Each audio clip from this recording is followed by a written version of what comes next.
ইসলামী সংস্কৃতি, এটা ইসলামী সংস্কৃতি। একটা মানুষ কিভাবে জীবন পরিচালনা করবে। একটা মানুষ, মুসলমানের বিবাহ হয়, মুসলমানের কি হয়, কি কথা বলেন? হিন্দুরও খ্রিস্টানেরও হয় কি হয় না?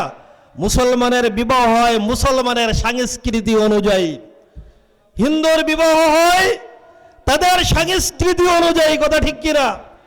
একজন খ্রিস্টানের বিবাহ হয় তাদের সংস্কৃতি অনুযায়ী, কথা ঠিক কিনা? মুসলমানের সংস্কৃতি অনুযায়ী তাকে চলতে হয়, হয় কি হয় না?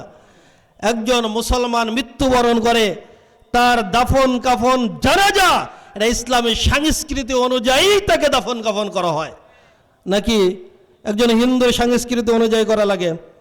কি কথা বলেন? করা হয় না, বরং একজন মুসলমানের সংস্কৃতি অনুযায়ী তাকে দাফন কাফনের ব্যবস্থা করতে হয় কি হয় না?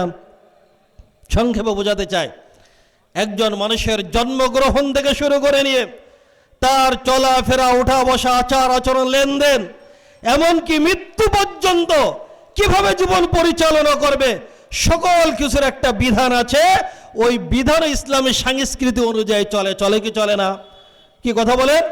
একজন মুসলমান আর একজন মুসলমানের সাথে সাক্ষাৎ হয়েছে, দেখা হয়েছে, বলেন ইসলামের সংস্কৃতি আছে না নেই? অভিবাদন আছে না নেই?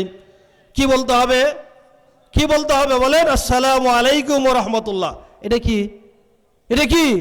এটা ইসলামী সংস্কৃতি। দেখা হলে সালাম দাও, এটা কি?